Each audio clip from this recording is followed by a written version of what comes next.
Hello everybody, how are you doing? Today I'm going to make my first state of the collection video, and I'm going to show my humble collection to you.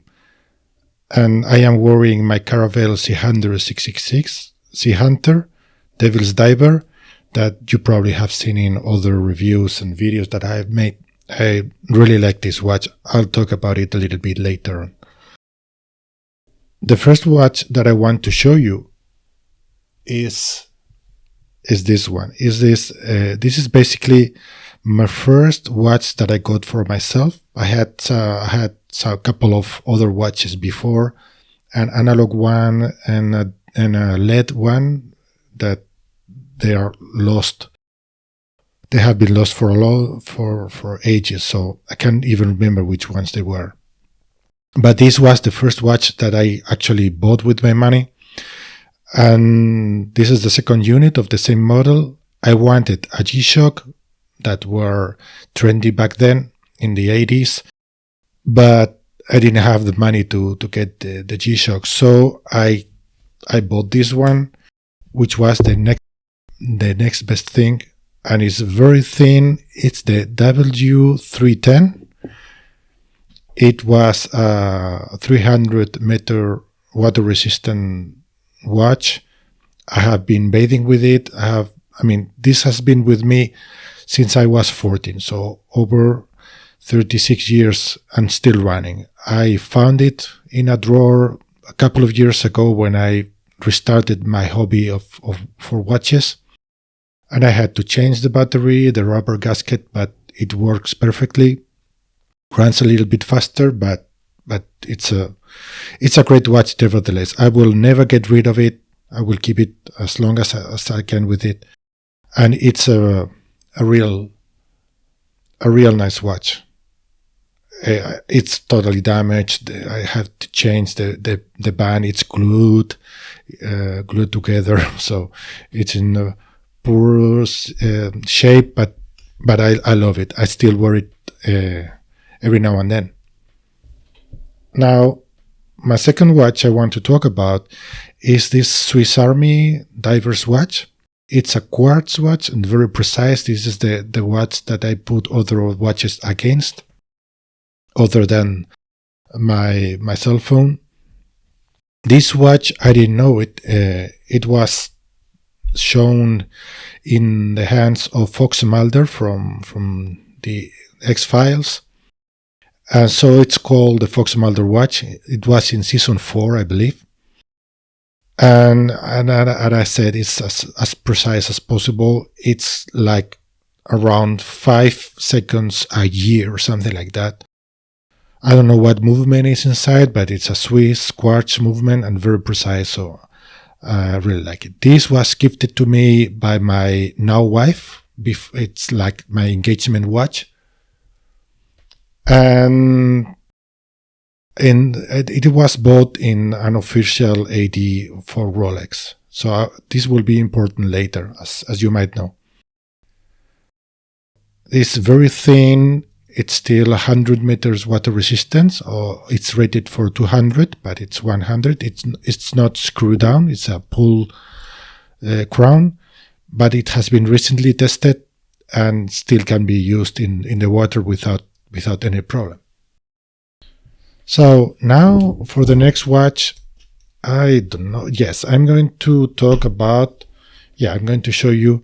I finally got the G-Shock, and this watch has been used for the beater watch. This has been used while restoring the house where I live in now.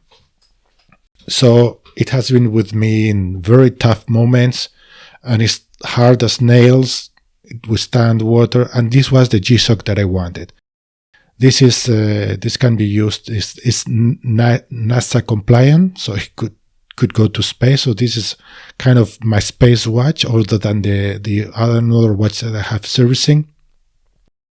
It's not like I'm going to space, but it's good to know that I have such an heritage or knowledge and capability of the watch. So the classic what's the name? DW 5600 with the illuminator.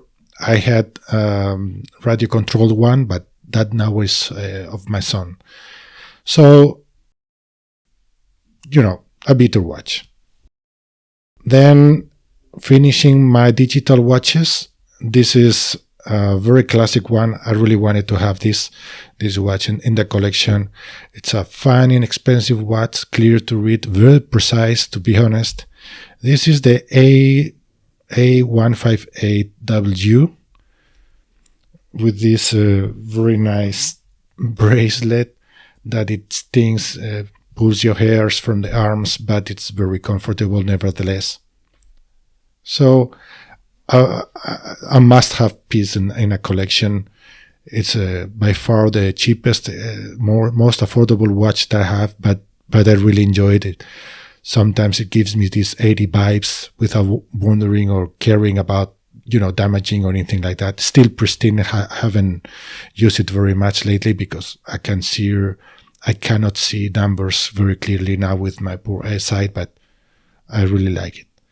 So leaving that watch behind, now we are going to start with the automatics, and I'm going to show you the first automatic not the first one that I bought, because I bought other automatic before, but the first one that I bought, making a conscious decision and informing myself, watching videos in YouTube, especially from TGV, from the Urban Gentry. I was looking for an automatic diver.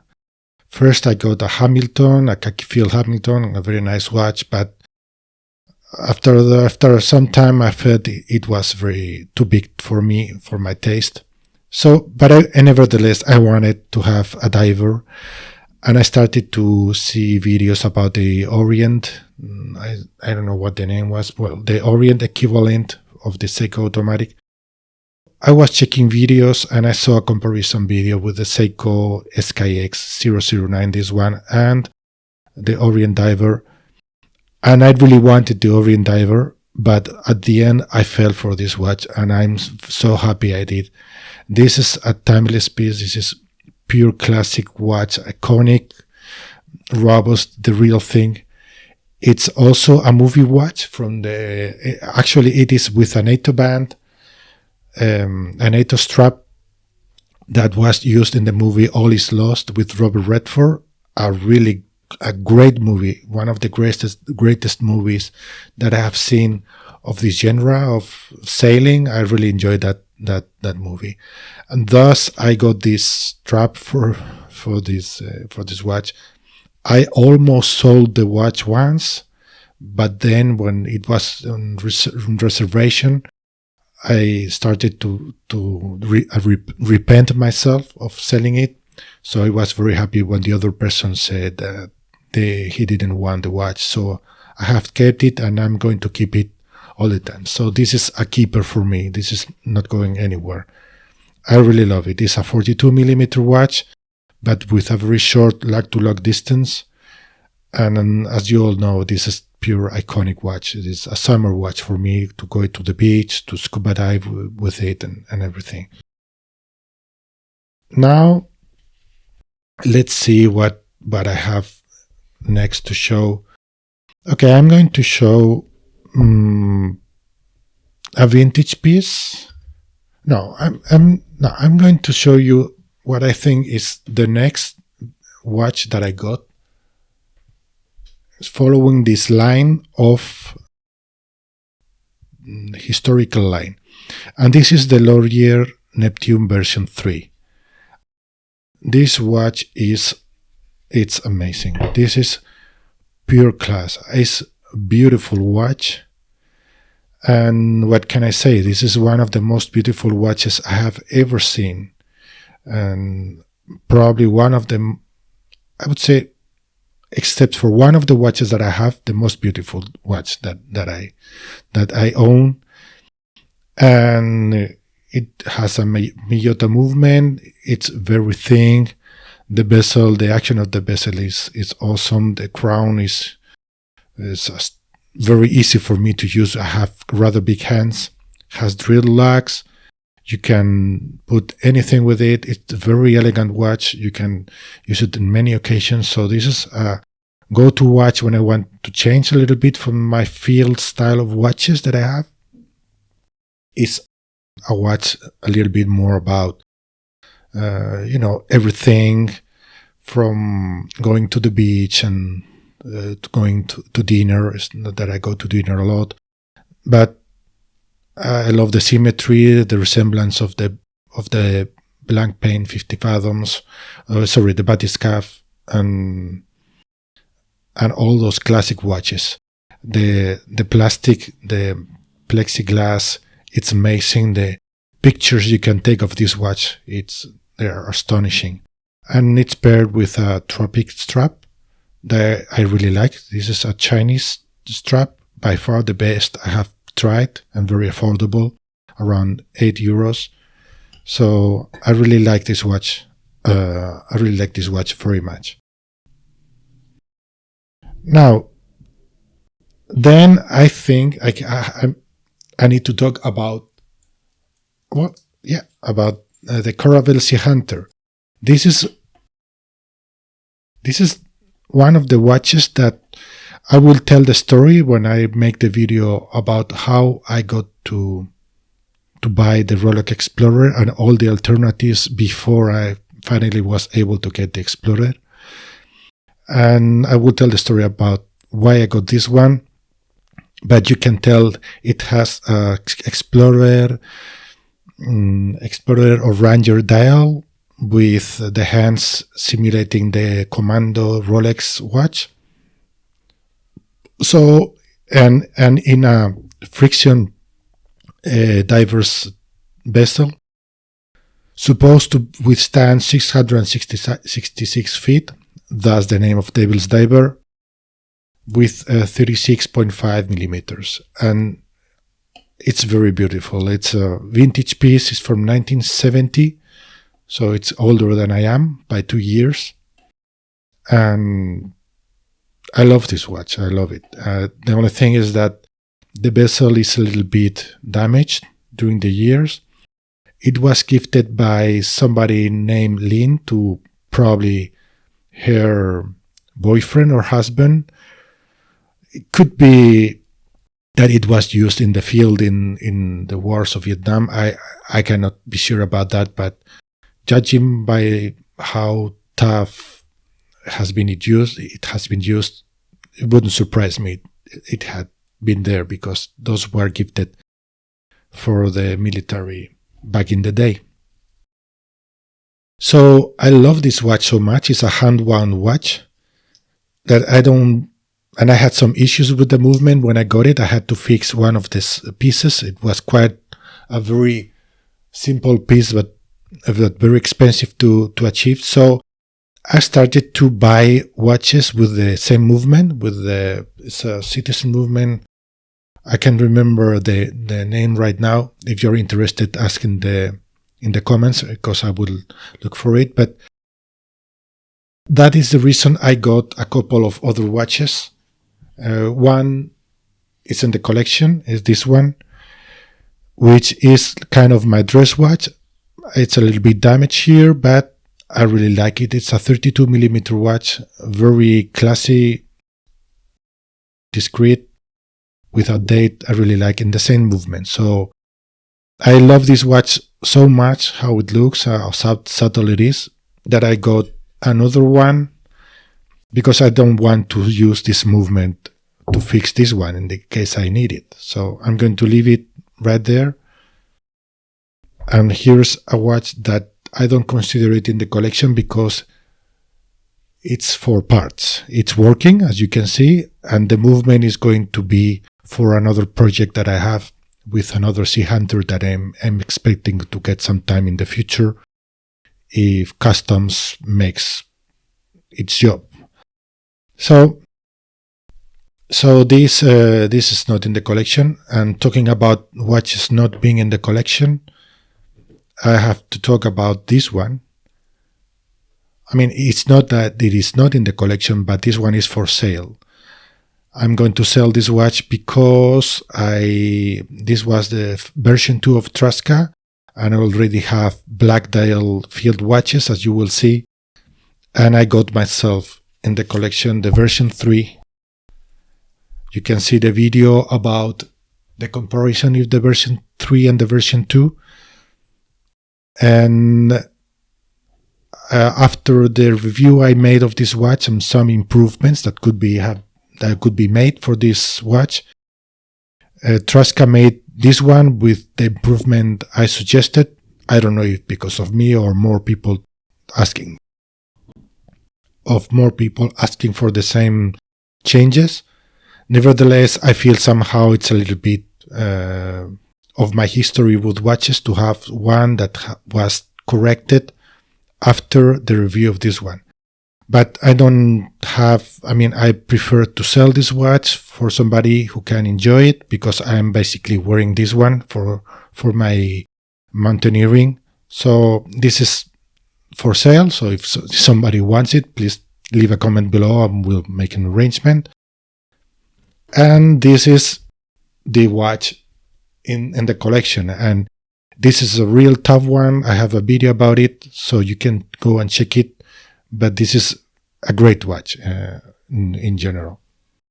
So talking about Traska, I'm going to show you the first watch of my wife. And this is also a Traska. This is the commuter. This one is a 36.5 millimeter watch. It's a little bit dirty. This is of my wife, and because it's smaller and she likes very simple dials like this one, like the Rolex Oyster Perpetual, but we couldn't get the chance to buy it because it got sold. But I think this is a real nice watch, great proportions, very tough, so you can wear it in any circumstance, take it to the water. And in general, I really think this is a great watch to have in any collection and to use it as a go anywhere, do anything watch. I'm going to run out of space in my card, so okay. I'm going to leave it here. Now, I'm going to show you now the second watch that my wife has. This is probably one of the watches that drove me back to the automatic watches when I started to see automatic watches. It's not a line, I don't know why, but this is Christopher Ward 38 millimeters red bezel. I really love this color. This is the favorite color of my wife, and it's a lovely piece nevertheless. And being this size, she can wear it. I can wear it too because I like smaller watches. But this is the one that I wanted back in the day, and now we finally have it for both of us. I'm talking about Christopher Ward. This is the true homage, the tribute of the Christopher Ward to the Rolex Explorer 2. I wanted to have, I love the Rolex Explorer 2 Polar. And this is one of the closest things that I can find with an affordable price, because I cannot spend again a lot of money with the Rolex. But this one is a watch that I really like and enjoy. I made a review about it, so you can go and check it. The only thing I wish the hands were painted in black, but other than that, I think it's a round product, a very useful complication, a great watch again. Now, to finish, I'm going to finish with my most expensive piece that you all know that I have. I have been one of the first ones to be able to get hold of this watch in the same shop where this watch was bought. That was the only prior history we had, and it was my wife who bought it.